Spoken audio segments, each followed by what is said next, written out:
बिस्मिल्लाहिर्रहमानिर्रहीम। अस्सलाम वालेकुम वरहमतुल्लाहि वबरकातुहू। मेरी प्यारी प्यारी अज़ीज़ात दीन इस्लामिया, आप सबका स्वागत है मेरी और आपकी चैनल परवरिश में। आज का जो हमारा टॉपिक है वो ये है कि हर माँ की जो फ़िक्र होती है कि मेरा बच्चा हेल्दी है या नॉन हेल्दी है। जब भी हम सोसाइटी में हमारे बच्चे को लेकर जाते हैं, अगर हमारा बच्चा मोटा हुआ तो समझा जाता है कि वो हेल्दी है, और अगर दुबला पतला हुआ तो समझा जाता है कि हमारा बच्चा नॉन हेल्दी है।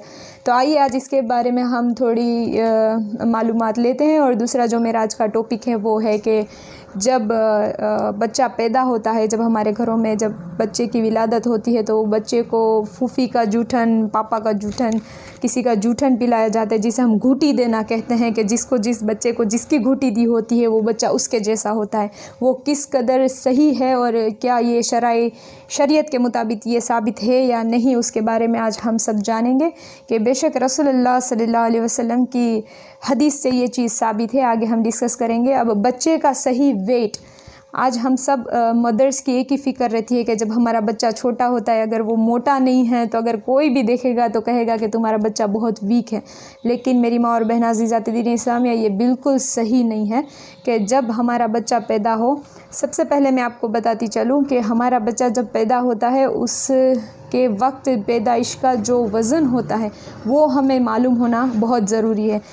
मोस्ट ऑफ तो हॉस्पिटल में वज़न कर ही देते हैं कि बच्चे का कितना वेट होता है, लेकिन ज़्यादातर हॉस्पिटलों में रिसर्च के मुताबिक 30% हॉस्पिटल्स ऐसे हैं या 30% ऐसी जगह है जहाँ पर बच्चों का बर्थ के बाद वेट नहीं लिया जाता।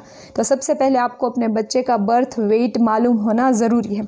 जब हमारा बच्चा मसलन 3 साल का है और 3 साल का हमारा बच्चा है और 3 साल के बाद जब बच्चे का पैदाइश के 5-6 दिन होते हैं, वो 5-6 दिन में उसका वज़न कम होना शुरू हो जाता है। 5-6 दिन ऐसे होते हैं कि जब उन दरमियान बच्चों का वज़न गिरता है और बाकी के सारे दिनों में, वो 6 दिन को छोड़कर सारे दिनों में बच्चों का वज़न ग्रो करता है। अब गिरता क्यों है? इसलिए कि जब वो बच्चा माँ के सिकम में होता है, पेट में होता है, तो वो बच्चा ऑटोमेटिक उसको खाना मिल जाता है, उसको कोई मेहनत नहीं करनी पड़ती। और जब वो इस दुनिया में आता है तो उसे मेहनत करनी पड़ती है, दूध को सक करना पड़ता है और उसको मेहनत लगती है। इसीलिए उसको इस माहौल में ढलने के लिए 5 से 6 दिन गुजर जाते हैं। इसीलिए स्टार्टिंग के 5-6 दिन जो होते हैं उसमें बच्चे का वज़न गिरता है। उसके अलावा बच्चों का ग्रोथ स्टार्टिंग से ही अल्हम्दुलिल्लाह शुरू हो जाता है। अब मेरी माँ और बहना ख़ास बात ये ख्याल रखें कि जब बच्चों का ग्रोथ होना शुरू हो जाता है, जैसे कि मसलन पैदाइश के वक्त बच्चे का वेट 3 किलो का है, तो 3 किलो का वेट अगर पैदाइश के वक्त है और पैदा होने के 6 माह के अंदर अगर उसका वज़न डबल हो गया, पैदाइश से डबल, यानी 3 था तो 6 हो गया, 2.5 था तो 5 हो गया, तो वो बच्चा एकदम नॉर्मल है। अब 6 महीने के बाद जब वो बच्चा 1 साल तक होगा, तब उसका वज़न और एक मरतबा पैदाइश के और एक मरतबा डबल होना चाहिए। यानी 3, अगर पैदाइश के वक्त 3 है, फिर 6 होना चाहिए, फिर 9 होना चाहिए। इस कदर 3 स्टेप्स में बच्चों का पूरे साल के दरमियान 3 गुना वज़न पैदाइश का हो जाना चाहिए। अगर वो का बच्चे का वज़न है तो वो बिल्कुल ही सही वज़न है, वो हेल्दी बच्चा है। अगर ये ना सोचे कि अगर 3 या 4 महीने के अंदर भी डबल हो गया है वज़न तो वो कोई मसला नहीं है। अगर 3 या 4 महीने के अंदर 3 किलो का बच्चा पैदा हुआ, 6 किलो का हो गया और वो एक्टिव नहीं है, सिर्फ सोया रहता है, बिल्कुल एक्टिव नहीं है आम बच्चों की तरह, तो आपको जल्द से जल्द डॉक्टर को कंसल्ट करना चाहिए। अदरवाइज़ अगर बच्चा 3 महीने का है और 3, 6, 9, 12 इस कदर महीने में एक्टिविटीज़ भी बच्चे की बराबर है, वो बराबर एक्टिव है और हेल्दी है, तो हमारा बच्चे का चाहे वो वज़न उससे ज़्यादा हो तो भी कोई मसला नहीं है। अब ये मसला समझते हैं कि बच्चों को घूटी पिलाना सही है या नहीं। जब पहले के वक्त में रसूलुल्लाह सल्लल्लाहु अलैहि वसल्लम के प्यारे सहाबियों के वहाँ जब बच्चे पैदा हुआ करते थे तो रसूलुल्लाह सल्लल्लाहु अलैहि वसल्लम एक खजूर को लिया करते थे। वो खजूर को अल्हम्दुलिल्लाह अपने मुंह में चबाकर वो जो भी पैदा हुआ है बच्चा, उसके मुंह के अंदर तलवे में लगाया जाता था। तलवे में क्यों लगाया जाता था? कि वो बच्चा जब रसूलुल्लाह सल्लल्लाहु अलैहि वसल्लम की लुआब वाली खजूर जब उसके मुँह में जाती थी, सुभान अल्लाह माशाअल्लाह, तो वो बच्चे को वो लुआब का बेशक कल क़यामत तक उसको उसका असर दिखे, क़यामत तक उसको फ़ायदा मिले। कि बेशक आज भी जब हमारे घरों में बच्चे पैदा हो तो उनको जब पहली जो घूंटी दी जाए वो घूंटी कोई ऐसे नेक इंसान के मुंह से या कोई अहले बैत हो, कोई आले रसूल हो, उनके ही मुंह की घूंटी दी जाए, न कि कोई फूफी, न कोई चाचा, न कोई बड़े अब्बा, न कोई ताया, न कोई फुआ, बल्कि सबसे पहले मेरी माँ और बहना जो बच्चे के मुंह के अंदर जो चीज़ जाती है वो खजूर को चबाकर कोई नेक इंसान, कोई आलिम है, उनके मुंह से चबाई हुई चीज़ ही दी जाए। तो ये रसूलुल्लाह सल्लल्लाहु अलैहि वसल्लम की सुन्नत रही है। इसलिए बच्चों को घूंटी देना कोई रिवाज नहीं है, बल्कि बच्चों को घूंटी देना मेरे आका सल्लल्लाहु अलैहि वसल्लम की इस कदर सुन्नत है कि आपका जूठन बच्चे को मिले और वो बच्चे को उसका फ़ायदा हो। अब जब फीडिंग करता है बच्चा तो यही सबको मसला रहता है कि मेरा बच्चा बिल्कुल फीड बराबर लेता है और खाना बिल्कुल बराबर खाता है, लेकिन फिर भी उसका वेट गेन नहीं होता। ये 1 साल के बाद के बच्चों की मैं बात कर रही हूँ। 1 साल तक आप समझ चुके हैं कि पहले 3 kg, फिर 6 kg और 9 kg, इस तरह 1 साल के अंदर 3 गुना वेट बढ़ जाता है बर्थ वेट का। अब दूसरे साल में क्या होता है, दूसरे साल में 3 गुना नहीं बढ़ता, बल्कि दूसरे साल के अंदर फ़क्त 1 kg या 2 kg या बढ़ के 3 kg बढ़ता है। उससे ज़्यादा बच्चे का वेट सेकेंड ईयर में बढ़ता नहीं है।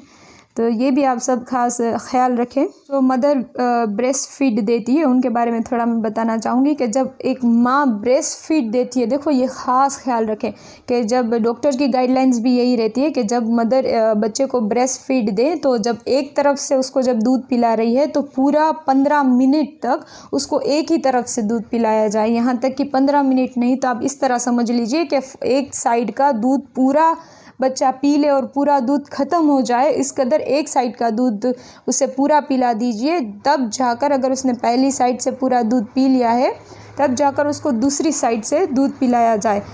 अब ऐसा क्यों होता है कि एक तरफ का पूरा मुकम्मल पिलाने के बाद ही दूसरी तरफ पिलाए, मैं उसके बारे में आपको बताती चलूँ कि जब हम जब हम गीज़र ऑन करते हैं पानी गर्म करने के लिए और नल का जब हम खोलते हैं तो वो नल में से जब पानी आता है ना, वो पानी पहला ठंडा आता है, फिर जाकर गर्म पानी आता है ना। इसी कदर माँ का जो ब्रेस्ट होता है उसमें दूध आता है, पहले जो दूध निकलता है वो दूध बिल्कुल पतला दूध निकलता है, उसके बाद जो होता है वो दूध गाढ़ा दूध होता है।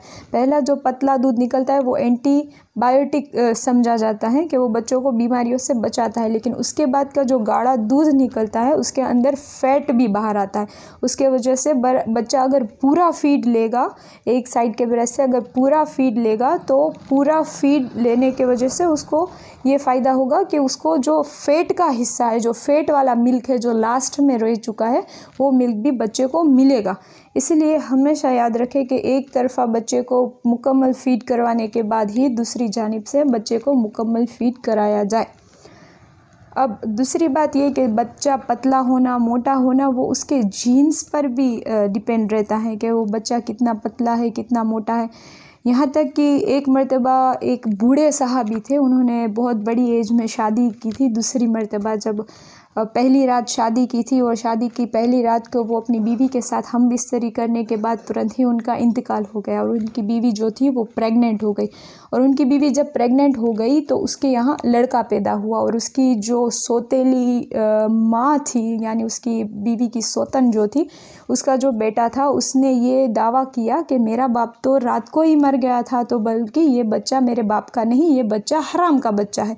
जब ये मसला हज़रत उमर रदी अल्लाह ताला अन्हा के पास ले जाया गया तो हज़रत उमर रदी अल्लाह ताला ने जब वो बच्चे को देखा और उन सब की बात सुनी तो यही समझे कि अगर एक उसी रात में उस बूढ़े आदमी का इंतकाल हो गया है तो गोया कि ये बच्चा उनका नहीं है।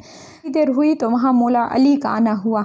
मेरे मौला अली जैसे ही आए और आकर मौला अली ने उस बच्चे को बुलाया और बच्चे को बुलाकर कुछ जो बच्चे खेल रहे थे वो बच्चों के साथ खेलने के लिए भेजा और मौला अली वहाँ गए और सब बच्चों को कहा बैठ जाओ। सारे बच्चे बैठ गए। फिर कहा सारे बच्चे खड़े हो जाओ। वापस कहा सारे बच्चे बैठ जाओ। वापस कहा सारे बच्चे खड़े हो जाओ। फिर मौला अली ने यह फरमाया कि ये बच्चा वो बूढ़े आदमी का ही है कि बेशक मेरे मौला अली के पास दुनिया भर का सारा इल्म था, दीन दुनिया का सारा इल्म मौला अली के पास था।